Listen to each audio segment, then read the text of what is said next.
Erik is a clinician and an entrepreneur who's been around the space for about as long as anyone. He was part of the early team at Wild Health, which is one of the first companies in this longevity precision medicine space. Had a lot of great experience there. He's now the founder of a company called Human Sync, which is a concierge longevity oriented clinical program. And he is also a consultant to some of the top companies in the space.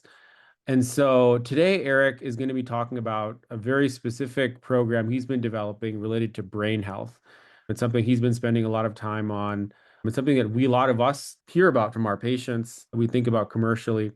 And so I think this is going to be a very interesting conversation, and I'm really interested to hear what you've developed, Erik. And in particular, I think what a lot of us are interested to hear is not just the science and the medicine, but how are you thinking about operationalizing this from a commercial perspective? I think that's also of interest to a lot of us. So with that, I will turn it over to you. Betsy says it's 12 to 13 hours versus Europe 9 or 10. I'd say what's another couple of hours? You're already on the plane, you know. I think it's worth it. Anyway, Erik, go ahead and the floor is yours. So I think my goal, I have a presentation. I've worked pretty hard for, well, I guess I was in at Mayo Clinic for in 2005, 15, 16, 17. So I'll talk a little bit about kind of where the passion came from and we'll just kind of walk through it. And then I think we'll talk about the space a little bit, current options families have. I know brain health is a large category. There's many things that comprise brain health. There's Alzheimer's disease, there's Parkinson's, there's Huntington's. There's so many different aspects of brain health. There's cognitive performance, there's CTE. But essentially, the brain is made a certain way. So the goal in this call is to just talk about brain health, what options are out there now, and just kind of rethink the way brain health is discussed clinically, medically to patients.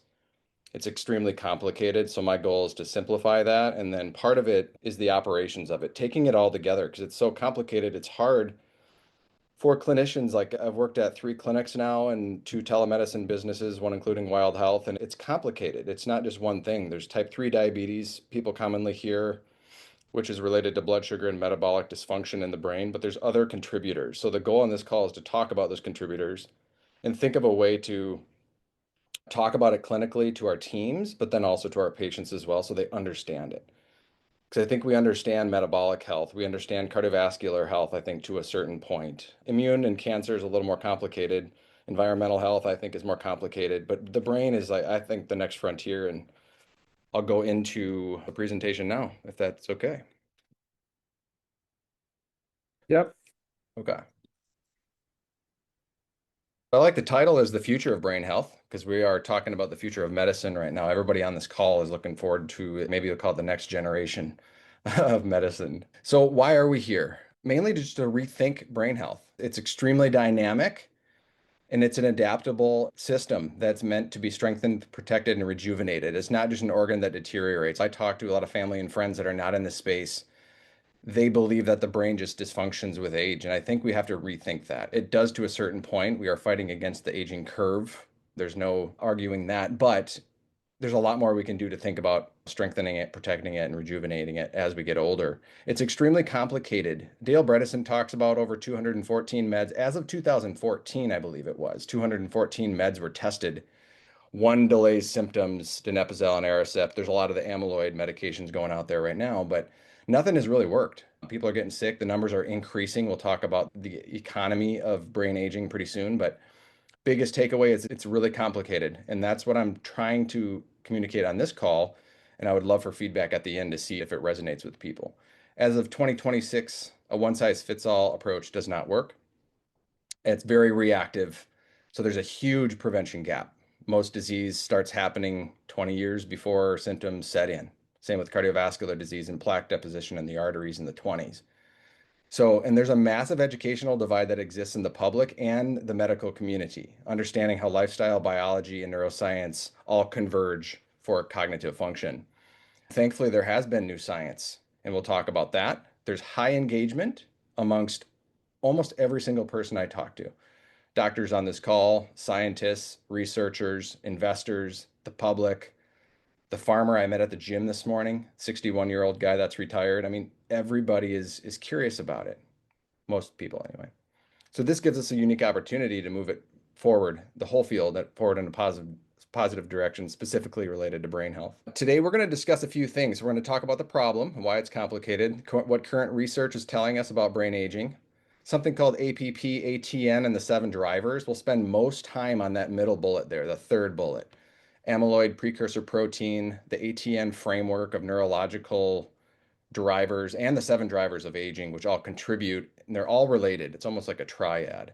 And then we're going to talk about our brain health framework. We won't go into heavy details, but I just wanted to communicate a little bit on the operations, like you said, Anant, at the beginning of the call. And then a case study. We actually have been working with patients, and it's pretty incredible what we're seeing. I always think about, yes, we get into research and move it forward as a field, but my biggest passion is helping individuals and just learning as much as we can with individuals and then replicating that. And I'll talk about some of the big takeaways on the last slide. First, we need to mention this is not one IV therapy, it's not one supplement, it's not one protocol, it's not one medication or a single test. There's a lot going on in the market. It's very, very noisy. So when we hear brain health program, brain health supplement, they're probably okay. I'd like to think most of them are okay in certain situations and maybe well intentioned, but they're not addressing the problem of what's happening at the cellular level and what's driving the problems in the brain. So, what I'm about to talk about is a systems model designed to target the drivers by evaluating brain structure, function, and degeneration in the brain. It focuses on Alzheimer's dementia just because of the massive problem, but the framework applies to different aspects of neurology. So, think about NFL players and traumatic brain injury and overall brain performance. You can take bits and pieces of this and apply it to somebody that wants to stay at the top of their game.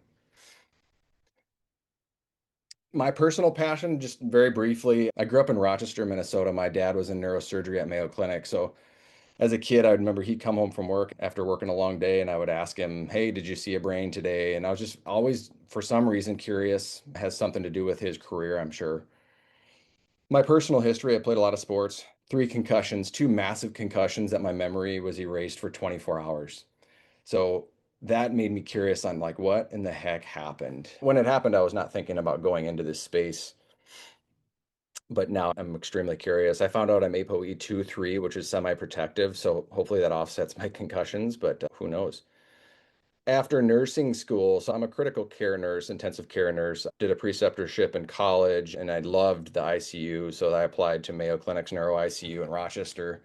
Very difficult floor to get in. They don't usually hire new nurses, but at that time I'd worked with social work and done some other life stuff. They thought maybe that would help deal with the difficulties of working in a critical care unit, especially there where there's a lot of cases and a lot of patients pass away, unfortunately. I met a former NFL player back in 2019 at Wild Health. He was one of our patients and have stayed connected with him ever since. I just talked to him this morning. And it's amazing just talking to him about like the average lifespan for an NFL player is 65 years old compared to I think 79 or 78 for the average male.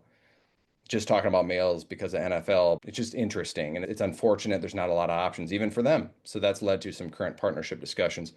I've seen a lot of patients and families at the end of the pipeline asking if they could do anything earlier. And I've also got a passion for solving problems. This started probably at age 25, just seeing a problem and say, okay, why is it that way? What can we do? We understand cardiovascular and metabolic health. Like I said in the beginning of this presentation, I think brain health is next. So the problem, we all know this, so I won't go into crazy depth. I want to get to the meat of the presentation, but there's a ton of people living with dementia and it's supposed to triple by 2050, even with the latest tools. I know Peter Attia had talked about the average age for a human was like 40 at one point, maybe 150 years ago, and now we're at 79, 80, but I think that's backing off a little bit. So there's a lot more we can do.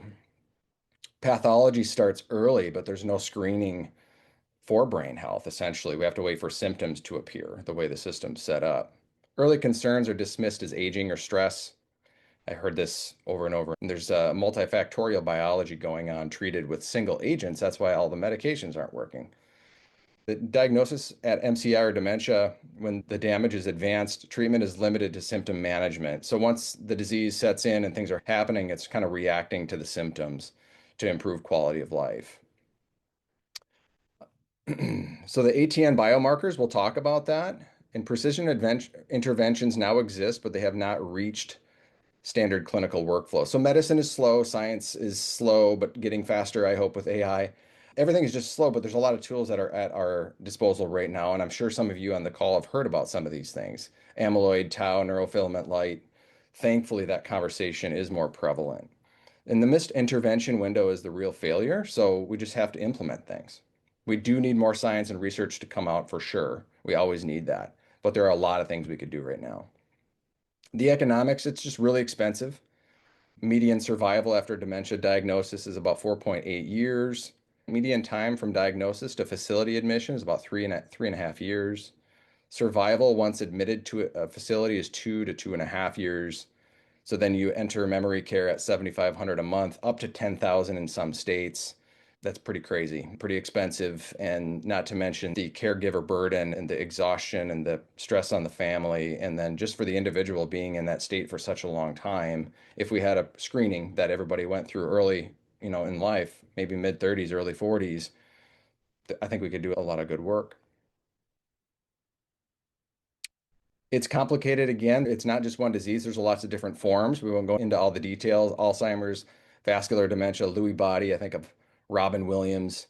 I think about Bruce Willis, right? Right now, I think he's struggling pretty bad. And there's just lots going on, but the systems are all very, very similar. And the pathways are because everybody's brain is designed almost the same way or the same way. When Anant was born and I was born, our brains were essentially the same, maybe a little bit different size, and structure, but the systems in the brain are all the same. That's what I'd like to talk about. And just the stages, real quick. There's the global deterioration scale. It's a 5-stage clinical continuum that unfolds over multiple decades. So you can see in GDS stage 1, there's no cognitive decline occurring. There's normal cognition. And then in the fourth column there, you see ATN profile, A negative, T negative, N negative.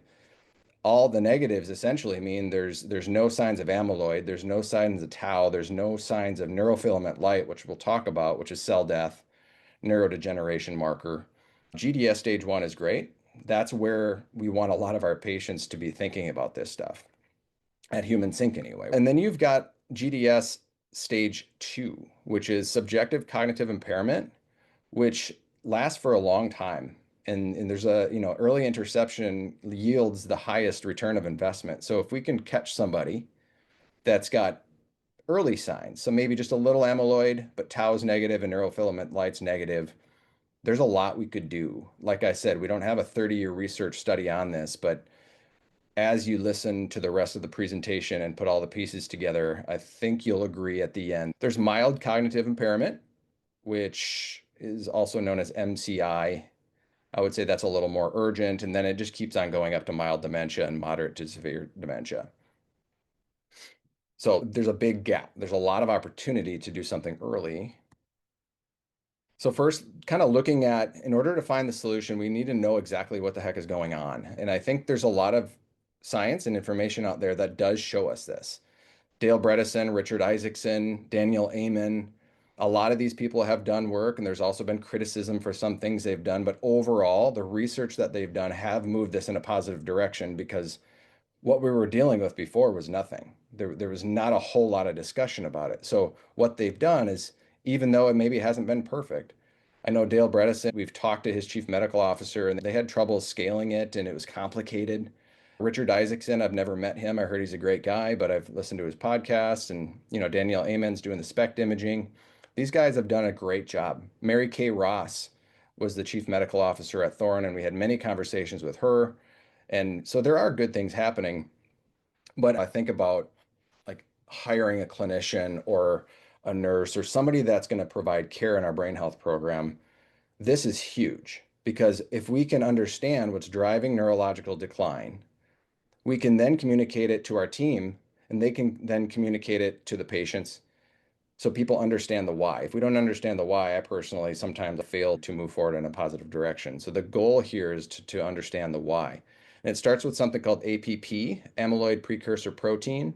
It's a switch that determines if the brain is repairing or accumulating damage. We'll talk more about that. Then there's the 7 drivers. And somebody might say there's eight, or somebody might say there's four. What I came up with is seven. And regardless, is there's a many different systems, and we'll talk about these seven drivers. These conditions control the switch I just talked about, APP. So APP is just, can split into two different things. We'll talk about that. But these seven drivers directly influence the health of that switch. Is it going to go towards brain repair or accumulate damage? Think about after a concussion, there's massive inflammation and oxidative stress. Brain energy metabolism is off the charts. It's imbalanced. That is going to switch APP more towards the damage route. So there's things we can do to keep APP biology in the repair mode, and we'll talk about that. And then the ATN profile is the readout that tells where the patient stands. So it's measuring a lot of the stuff that's going on. So this approach allows us to identify the pathways that are active. APP and the ATN framework. So like we were just talking about, amyloid precursor protein is a normal brain protein that everybody has that's involved in synaptic repair, the growth of neurons, and neuroplasticity. And it's processed through two competing pathways. In the green, you got APPA, which, like I just talked about, it's the beneficial part of it, which is for synaptic function, neuroprotection, and the survival of brain cells. This is the default pathway in a healthy brain. Then you think about somebody like, for a real world example, possibly Bruce Willis and Robin Williams. There's a chance, I don't know for sure because I don't know all their medical records and information and all that and autopsy, but there's a chance that the pathological pathway was driving for a long time because of genetics or lifestyle or both. So under stress, it generates amyloid fragments that turn into tau, hyperphosphorylation of tau in the cell, and initiate the neurodegeneration pathway, which is the death of the cell. So APP exists in every brain, and the question is which pathway dominates. The ATN framework measures it, which they can measure it through amyloid pathology, AB4240, and there's tau, p-tau 181, 217. I think there's another p-tau as well, but these seem to be more used. I think 217 is a little more accurate than 181. And there's the neurodegeneration markers, which stand for NFL, neurofilament light, and then MRI atrophy, like through a hippocampal imaging or volumetric imaging through a brain MRI. So here's a snapshot on the seven drivers. At Human Sync, we have a report that we provide to each patient that says this is where you stand with the seven drivers. Extremely helpful because they understand, okay, wow, 4 out of 7 are in this status of the 4 of the 7. We have an area of opportunity or they're within range. Inflammation, oxidative stress, metabolic health, vitamins and nutrient status, hormone balance, genetic risk, and environmental exposures. So if these are all, say, in the green, if you're thinking red, yellow, green, these are all the biomarkers are within range. So you're looking at CRP and homocysteine, oxidative stress markers, metabolic health, hemoglobin A1C, insulin, fasting glucose, vitamins and nutrients. Vitamin B deficiency elevates homocysteine, which is neurotoxic and promotes amyloid beta aggregation in the brain.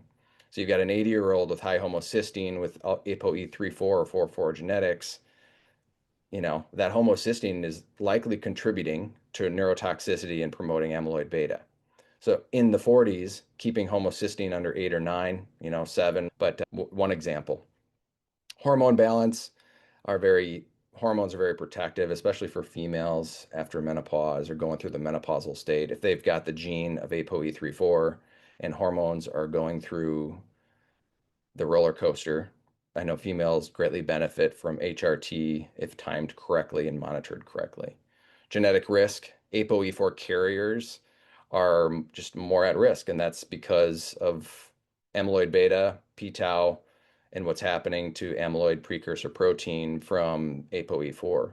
And then you've got the environmental exposures. This gets pretty complicated once you go into it. There's introductory heavy metal screenings you can do through blood, there's urine, there's hair, there's advanced toxin tests, but all of that contribute to oxidative stress and inflammation, which are the first two drivers. So these are all kind of related to each other.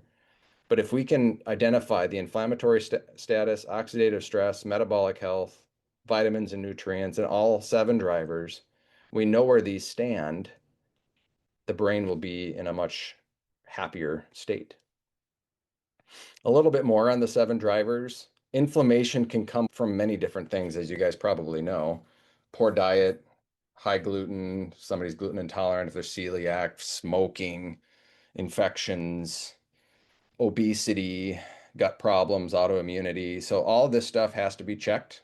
It's not simple, but if you get a program that's organized nicely, it can be simple, especially if you work on it. A lot of clinical tools to measure this: HSCRP, homocysteine, ferritin, autoimmunity markers. There's a company called iAge, actually, that's David Furman out of the Buck. They've got an inflammatory age test. I forget the name. It's just iAge, essentially iAge. There's a company behind it, but David Furman has an inflammatory chronic inflammation test, which is very interesting. And then interventions, obviously, once you find the problems, you assign the interventions. We don't need to go into all the interventions on this call, but very, very important. Oxidative stress and oxygen supply. Oxygen is huge. I think Dale Bredesen talked about his first book was written in 2014. His second one was 2022, I believe. In the 8 years between books, he said the number one thing that he learned is the importance of oxygen for our brain, which makes sense because oxygen provides life and the cells need it to function. But as we get older, blood vessels decrease in function or they dysfunction. The tissues don't get the supply nutrients and oxygen that they need. And then overnight, while we're sleeping, oxygen sats can drop under 94%, I think is what he wants people to be over 94. There's a few other metrics he has for sleep as well, but all of this is contributing to oxidative stress. So poor oxygen, iron overload is another stressor. Iron's a big one. Smoking, pollution informed me of the importance of iron like 3 years ago at Healthy Longevity Clinic, and that was nice to hear from her. DNA damage. So a lot of this contributes to DNA damage, impaired repair. There's a lot of clinical tools to measure this as well. Let's see. I think for sake of time, I'll probably drive through these drivers a little faster because I talked about them on the previous slide. But metabolic and vascular dysfunction, so insulin resistance, high blood sugar, high cholesterol, high blood pressure, all of that damaging, like we all know. We want to correct that. Yeah, and Vitamins, there are a number of questions that Betsy, they're really good questions. yeah, Want to address those either at the end, or I know you're kind of trying to drive through these, but if you want to address them as you're going through some of these, please feel free. sure, yeah. I can't see them, so if you want to let me know. Okay, so maybe I can just read them out and then you can address them either in flow or you can do them at the end. But the first question she asks is, so I believe the evidence is getting pretty strong that amyloid plaque is not causative and maybe more of a rescue mechanism, which I think you kind of are getting at to some degree. Yep. P-tau might be better a marker because neuroinflammation is at the root. So your thoughts on that. Number two is your opinion on TB006. Have you heard of that one? There, Not heard of TB06. Oh, yeah. So it's basically an investigational compound that is at A4M every year. It basically is a monoclonal antibody that binds galectin-3, yeah, and it is supposed to be beneficial for Alzheimer's and cognitive decline. So if you have any thoughts on that, and maybe just that axis, the galectin-3 axis, if you have any thoughts on it. And then she also mentions eye age is great, measure CXCL9, one of the mm, best aging tests to use since immune incompetence is at the root of all disease. Just a cool nice. observation. So Yeah, anyway, those are the very good insights and questions from Betsy. Any thoughts on awesome. any of that? Yeah, I think amyloid, from what I've learned, is a byproduct of, everybody has a small amount, and I think it's related to the immune system. It's a response. So most recently, I heard if there's a viral infection in the brain or if there's a Lyme infection that gets into the brain tissues, amyloid can bind onto that. So it's a responsive and it's a protective mechanism, definitely not causative. So I think what's causing it is the problems with the seven drivers. And then amyloid Mhm. is a response to say, oh, there's something going haywire. Amyloid comes in, accumulates. So then the amyloid medications that are being tested to remove amyloid, maybe they help with symptoms a little bit, but they're not getting at the seven drivers. if there's toxins and inflammation and all these drivers we're talking about, if all these are still coming in, amyloid's just going to keep piling on. And I Yeah. think, yeah. So the second one was tau. Tau, amyloid and tau are closely related. I think we could do another call on some of the science of it. I'd love to have a couple. We have an advisor that we're working with that just joined our team that I would like to have him join as well. That Mhm. he's got incredible. What was the third question? So it was more of an observation. Well, I guess TB's TB06, thoughts I on don't have going to enough the brain. knowledge on that. I Yeah. know. I know the GFAP and there's like seven other measurements and components of the brain that we're looking at that are not included in our current program just because of this is pretty complex as it is, but wide open to Yeah. kind of tweaking. What I can say about TB06, and I think Betsy probably knows this too, is, from having spoken to other clinicians who are investigators in the clinical trial, it doesn't Mhm. seem like, I don't think results have been published yet officially, but I don't think any of the investigators who are on it have been kind of blown away by what's going on. I actually don't even know the details, but the Mm, people that I've spoken to who have been using it on patients are exposed to it. But okay, well, it looks like she's seen really good results, yeah. but in some cases. So anyway, like that is, I think, worth tracking. They have strong presence at trade shows, and they're at A4M every year. They have a booth right at the front, so they're very hard to miss. But yeah, if anyone else in the group has any thoughts, please share them. And then Roberto asked a really good question that I think ties into what you just said, which is cumulatively, what evidence shows that modifying these seven drivers actually reverses or halts amyloid pathology in humans, not just animal models or in vitro? So, is there any kind of synthesis you want to present to that question? I've got a whole research guide that I'll send to the WhatsApp group after this call. Okay, So there's perfect. amyloid, there's APP in relation to seven drivers and ATN research that I've got. I think it's like 18 pages total, but it's organized quite well. That I'll on the last slide, there's actually a note that says supportive research and sources will be provided in the WhatsApp group. Awesome. Yeah, Awesome. Thanks. super important. Cool. All right, cool. Any other questions now, or I think that's it for now. feel free to just say, hey, we got a question if you think it should be asked while I'm on a slide. Yeah, I Yeah. I mean, you were on a roll, so I didn't want to like break your flow, but there Yeah. were some really good questions that I didn't want us to not have time to address. Yeah, it's 34 pages, Yeah. there's 34 slides. It's kind of like try to trim it, but we got medical, scientific, very curious people. So I think for calls like this, more slides are better. But Yeah, yeah, it's great. It's yeah. great. Yeah, let me know if you do have a question though. Vitamins and nutrients, driver four, hormones. Women around menopause, estrogen drops, which leads to an increased dementia risk. Men have declining testosterone, which leads to body composition changes, cognitive impacts, metabolic problems. We got the thyroid and the HPA axis. You got this whole, I call this the hormonal dance. There's lots going on.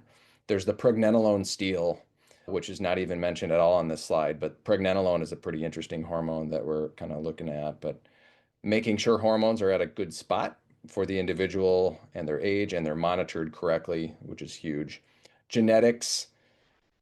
There was just a study last week that came out from Science. We did a post on it if you haven't heard already, but I think what I've heard in the last 7 years since I started Wild Health was genetics are part of the picture, maybe 10 to 15%, 20%, maybe 25. The Science article that came out last week from Science Magazine showed it more towards around 50%, which is super interesting. It's one study, but it was done quite well from a reputable organization. So something to look at. ApoE34, ApoE4, the whole body is just different. Recovery capacity, cardiovascular risk. If somebody has ApoE34 or 44, they're at a significantly increased risk, especially 44. I think it's around 90%. ApoE34 is around 30%. The average person walking around the world without the ApoE4 is around 9%.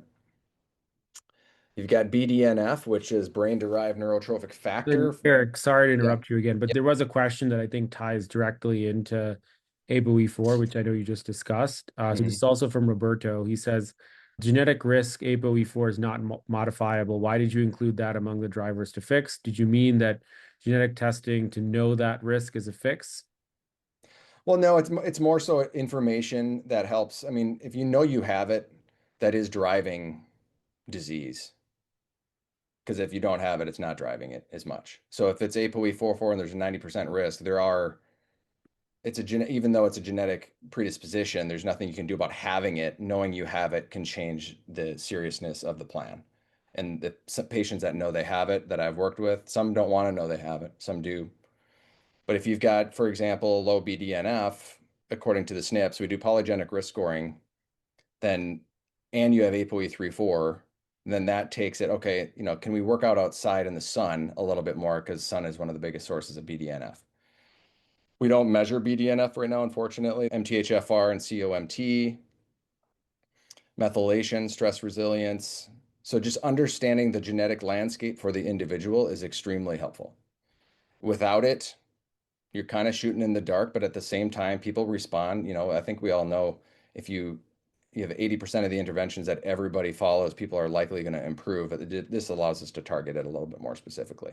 So Betsy actually has a perspective on ApoE4, and maybe this may just be semantic, but Hmm. Dr. Goodenow, I don't know if you know him, he's actually going to be coming to speak to our group Yeah, Dan from Prodrome. from Prodrome. So Yep. he's an expert in this field as well. He's been studying ApoE4 since 2006. Betsy says, and risk completely normalized if plasmalogen levels are kept high. I've Any heard thoughts that. on that? I don't know enough about them. I think back at Healthy Longevity Clinic with Anna Baroni, I believe we had looked at the test. For some reason, we didn't implement it, mainly because the language was so confusing and just to learn the terminology. It's not that it Hmm. wasn't worth it, because I think it's extremely worth it. I think it's just like you got busy clinics, busy doctors, and you've got a brand new language. It's kind of like the True Diagnostic Omic M test. There's just new language and epigenetic biomarker proxies. So it's just brand new, but I cannot wait to hear more about it because I know Yeah. it's important. Yeah, no, and we're gonna have him come speak. And he actually, people in this group will have the ability to access his training program at a discounted rate. So that will definitely be a great way to learn more about Yeah. that scan. It is, having been a provider who's ordered many of those now, it is a hard test. It is probably one of the hardest tests to interpret that Yeah. I've ever used, but it does give you information that, in my opinion, like no other test does, Mm, which is really about phospholipids, phospholipid metabolism, and trafficking, which has this tie into neurocognitive disease that I think is interesting. So stay tuned for that. But no, you're definitely not alone. I've spoken to people who are also deep into this field, and I think the plasmalogen biology side of things is still relatively new to most people.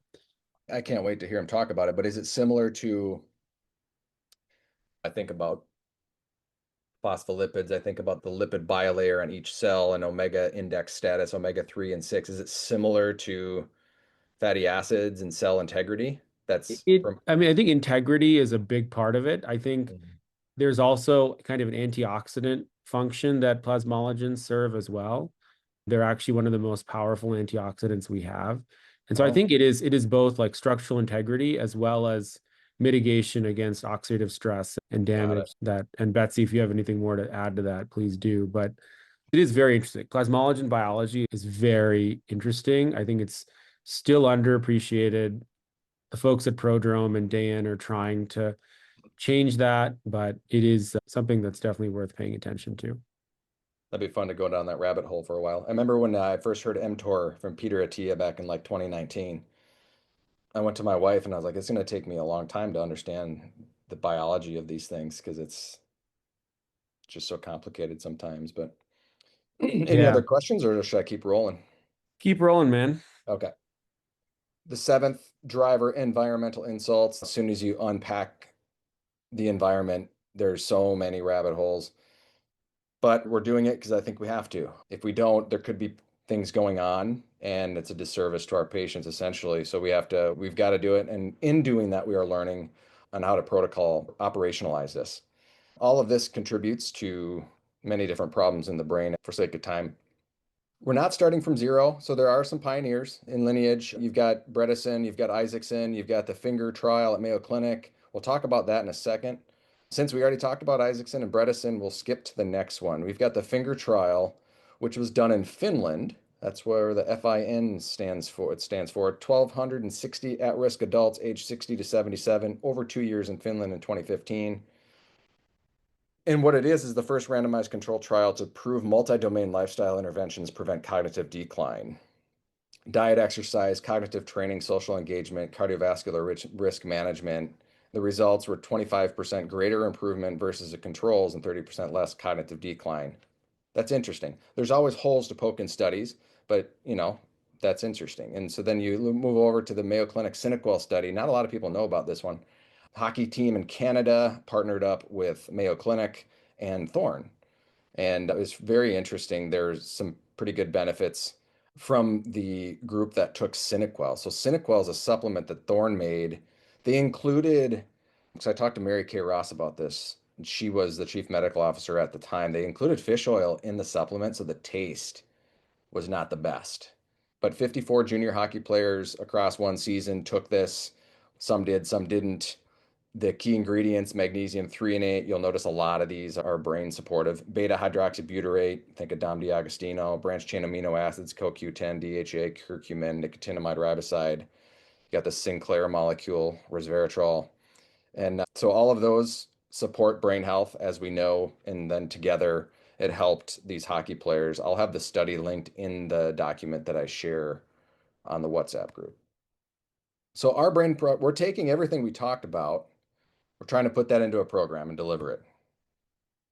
It's a systems approach. We're looking at all of the drivers, including lifestyle, diet, exercise, sleep, stress. We're serving high risk and high performance individuals. So we have worked with athletes. We're currently working with one or two, talking to a group to do a little bit more down in Oklahoma. The case study we're about to talk is a 62-year-old individual with ApoE44. We'll talk about that in a second. We want to intercept early. If there's active problems, aggressively intervene. So if somebody's ApoE44 and the ATN profile is off, that gives us a level of seriousness to present to the patient on, okay, let's see what we can do here. The clinical framework follows the 7 drivers, 12-month engagements, and this is all about education. Brain biology does not shift quickly. Can't do a brain MRI in month 1 and do it again in month 2 to see if there's change. It does take time. We've got a framework, which is the operating system for the entire thing, and it literally is BRAIN, BRAIN. Biomarkers, risk and resilience, assessments, interventions, and navigation. So this is how we kind of package it up as a business and say this is how the structure of the program goes. The 5-phase client journey. Everybody comes in, we learn about them, we talk to them about the program, what are they going through? Is it advanced Alzheimer's and dementia? Yes, no. If it is there a caregiver? Do we want to bring that in? Because it's extremely complicated and a lot of work, but we'd love to help. So sometimes we do, sometimes we're not able to. Phase 2, set the foundations and baseline testing. We'll talk about that. Brain health roadmap, which is the report that's generated. And then you got ongoing care and annual review. Some questions coming through. Do you want me to stop now or wait? Oh, you're on mute. Sorry, you're on mute. Oh, sorry. I don't see any questions on my side. I think we Oh, answered Roberto's question, and then I think the rest has just been a few comments. maybe it's just because I haven't opened the chat. I see a 12 with a red circle. So we don't have to go into the details on this, but we have to collect a lot of information to understand what's going on. Conversations, intake forms, conversations with the individual, family, medical history, family history. The more data we collect, the more accurate the plan is. So we don't just send a quick intake form and then jump on a call after all the test results come in. This is a labor intensive program. I think some of the downsides of this program would be it is labor intensive. So we are actively and currently working on ways to standardize it, keep the value high, working with a tech product to do this and help us with this. Always human led though, but tech for operational support and infrastructure. So you've got, let's see here, baseline, setting the foundations. The normal human sync program, we just have a program in the beginning is just called setting the foundations. It's critical. I posted this morning on red light therapies and all these fancy things. Without setting the foundations, we feel all these other fancy things, even medications and supplements, sometimes they just don't matter if we're not looking at the foundations. So diet, exercise, sleep, stress, daily routines, environmental health, inside, outside, sitting up during the day, standing down. We use Whoop or a ring. We're looking at talking to another wearable company that's not yet out there, but they will be soon, trying to get accurate data to help us understand what's going on in between calls. Baseline testing is super comprehensive. Back at Wild Health, we did genetics and blood work for everybody. We've layered on different tests now. So I just think about just the operations just to do genetics and blood work in a telemed model. It's not super easy. In-person clinics, I think, have the advantage of being able to just knock this stuff out a lot quicker. But then telemedicine models have the advantage of getting people started as soon as possible with no travel. So there's kind of pros and cons of the way it's set up, but both are great. Diagnostics, like I said, 80% are standardized. Everybody gets the same 80%. Based on who we're talking to, we can add anything else. Do we need to add microbiome? Do we need to add toxins? Do we need to check mold in the environment? So there's all sorts of personalization, but we want to make sure we're getting information on the 7 drivers. That's our compass. Very comprehensive brain health reports, about 20 pages. I summarize it real quick here just for sake of time. But the brain health roadmap report is presented, the 7 drivers are provided, and we show them where they stand, where the clinical targets are. We have SMART goals. It's very So, organized. Eric, just really quick, this because I think this is a good one. Do you guys make use of QEEG, WAVI, or NeuroCatch, any of these kind of brain neuro electric kind of assessments? Yeah, so we've looked at Wave Neuro, which is TMS. We've looked at NeuroCatch as well. Ryan Darcy from Canada, British Columbia, have talked many conversations with him. We're in discussions with a group to bring a program to them. In that situation, we will bring NeuroCatch likely to measure ERPs. Yeah. But Betsy yeah, says that's where she catches a lot of people early with the NeuroCatch. and that's what they used in that Mayo Clinic hockey study. They used the NeuroCatch. So Very that's, cool. yep, I've heard very good things. I think that device, Betsy, if I'm wrong, correct me, but 20 to 25K for that alone. So that's a high expense for the business, but awesome to use if we can do it. Then the ongoing care, we all know what that is, but for a brain health program, it's like we got to monitor. If they're on meds, make sure we're monitoring. If they are, I mean, getting with them monthly, making sure they have access to the team, education, like I said, simplicity, don't overwhelm, and just tracking these things with time. Annual review, what happened in that year? We also do quarterly reviews as well. So new reports are generated quarterly to show them kind of like a financial report or a business plan. We're going to do quarterly, almost KPIs that shows that things are tracking, they're not tracking, why are they tracking, why aren't they tracking, and then course correct, and then just keep moving the needle one step in front of the other. 3 levels of intervention, foundations, precision therapies, and advanced. We're focusing mainly on level 1 right now with some of level 2 and putting together level 3. So it takes a lot to put some of this together in a telemed model, but it's happening. Level 1 are the foundational interventions. I want to get the case study. Diet, exercise, sleep, stress, a lot of that. We all know that. Targeted interventions we're categorizing as kind of the advanced supplementation. So you've heard recent things recently about lithium orotate, 1 milligram, creatine. And then there's medications out there that have a lot of benefit, and we've used them and we've seen them work. Hormesis and devices, heat, cold, cognitive training, and light-based therapies all have a place, I think, in the right time. Advanced interventions, looking at these therapeutic plasma exchange, currently putting together a network that's almost complete for our patients to get it pretty decent priced as well. TMS, like we just talked about from a company called Wave Neuro. There's other TMS companies out there. HBOT, of course, GLPs. This case study is pretty interesting. Female, 62, ApoE44, retired, Central Kentucky, super healthy as far as like her lifestyle. I mean, she mostly organic whole foods, like most of us. She has a sweet tooth at night.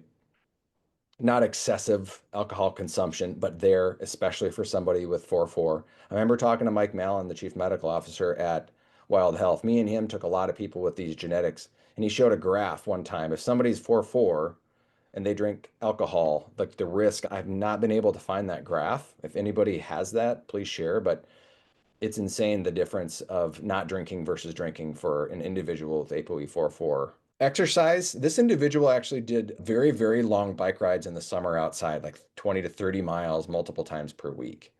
6 days a week, strength, yoga. She did have some signs of oxidative stress, one of the drivers. And I think the oxidative stress came from the exercise, is my guess. I think she was overdoing it. But at the same time, we measured her hippocampus in the volumetric imaging in the brain, and they were actually pretty decent, age 65 for somebody that's 4'4". And I think we'd have to wait a little bit longer to see changes, but I know there are sometimes changes in the hippocampus, even for a 62-year-old with 4'4". But she had so many good things in her labs that the exercise, it was hard for us to recommend reducing the exercise because she's obsessed with it. She loves it, keeps her busy.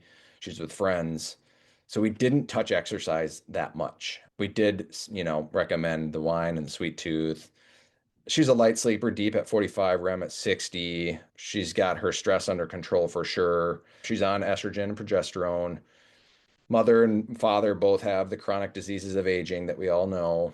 And the only symptom she had was anomic aphasia, which is random word slippage. Every now and then she'd be talking and the word would just slip. And her family mentioned this as well. She enrolled in February 25. Baseline testing was February 25. She did repeat testing throughout the 8 months. She's still in the program. The baseline bookend testing happened in November. That's when we saw some pretty interesting change. Monthly check-ins, weekly communication, testing, all to give us information on the 7 drivers. And the goal is to find what is happening, which one of these 7 drivers. She came back and she had nothing in the green. She had a homocysteine just slightly elevated. Oxidative stress markers from her metabolomics test were up. Metabolic health was decent, but she had some borderline stage 1 hypertension. Vitamins and nutrients were in the red. Omega index was low. Hormonal balance was okay, but still in the yellow. Genetic risk, ApoE 4/4 versus ApoE 3/3. And then environmental exposures, we just ran 4 metals through a blood test, which is not the best way to do it. But we could not unload every single test on this individual because she was drinking through a fire hose. If we added mold, metals, all the toxins, and I'm saying this for a specific reason, I'll explain in a second. But this is where she stood: blood, brain MRI, metabolomics, gut panel, heavy metals, and omega. That we got to go in 2 minutes. But Yep. Betsy asks a couple more questions, and I think it's worth answering these before we hop off. She Yep. says, what meds work? The AB ones, not. The antibody ones, I'm guessing. Don't see that many that have much more benefit than exercise. Why would you want to lower exercise? So I think just a general question on what medications really work and how you're thinking about why you thought about exercise the way you did in this case. Well, I guess the iron could have been the contributor to oxidative stress, but when you hear somebody exercising 2 hours a day, 6 days a week, we've worked with many females, competitive athletes in their 20s and 30s that develop RED syndrome, relative energy deficiency syndrome, and essentially stopped them, their hormones just completely dropped. So whenever I see excessive exercise, I think it's great. I'm obsessed with exercise myself, but for a 62-year-old with oxidative stress, she's 105 pounds as well. So part of me is like, okay, is it too much exercise? But I backed off from that. And so definitely no. The medications, we used low dose naltrexone. We used rapamycin and we used lisinopril and nicotinamide riboside. And I've got the research and the study on why we use that. We are working with Matt Caberline. Matt Caberline is an advisor of ours that we've been working pretty closely since March of 25. So there's been discussions, of course, about rapamycin in certain indications. So that's essentially what we've done. And she came back with amyloid. So the amyloid we did not measure because we were not familiar with the ATN at that time. So at the time, we just measured tau, which was elevated at baseline, 10% above the high reference range. Neurodegeneration marker, it was like 2.36. And I think the high reference range is 3.5 something. So NFL, which is cell death, cell damage, neurodegeneration specific, was normal. Our goal would be to keep her normal. And of course, our goal would be to reduce tau. Brain MRI, there's subtle changes on volumetric analysis. So if the classification on the bottom is A is pending, T positive and negative, this is a snapshot. Do you want me to kind of like wrap it up in the next two or three? If you don't mind. Yep, yep. 8 coaching calls over 9 months, 3 lab rounds, 7 or 11 supplements. It's a lot of supplements. 5 medications. We did not initiate any level 3 therapy. So a lot of nutrition, exercise, sleep, hormesis, recovery. They got a sauna, barrel sauna, pretty nice one. We did use medications targeted towards autophagy and cellular clearance, neuroinflammation, neuroprotective hormone optimization, cerebrovascular protection with lisinopril to keep BP at a good range. When she came back in November, did more testing. Essentially, what happened is all of her markers, homocysteine dropped from 9.3 to 6.2, CRP stayed low, BP got down to 115 over 75. Oxidative stress, iron normalized, thankfully. Metabolic health was not horrible the first, but that improved. Vitamins and nutrients got better. Hormones, genetic risk will not change. Environmental exposures are red now because we ran a full toxins panel. So we found out she's got some areas of opportunity, especially with her landscaping, the home she's in. So now our focus for the next 6 months is what you see in red here and maintaining the progress we've had. Her tau normalized after 8 months. So that was incredible to see. But amyloid, we did test it for the first time and it came back positive, just high, a little bit higher outside the reference range. So we are going to focus solely on this amyloid marker, making sure we still monitor TNN, focusing on environmental impacts. That's a whole separate program in itself, environmental health. I just said what's on this slide, repeat toxins panel, track ATN with a focus on amyloid beta. How fast do you Big, see p-tau come down? How often do you see p-tau come down? How often to recheck? we saw it come down in 2 people total over the course of 9 months. So we did not run the ATN. We run the ATN profile in the beginning at baseline, and then we waited anywhere between 6 and 9 months. I'm not sure the sweet spot. I know for the 2 people that we checked, there was a reduction like 5 to 10 or 12% within 9 months. The biggest takeaway is it's very complicated and to coordinate and operationalize.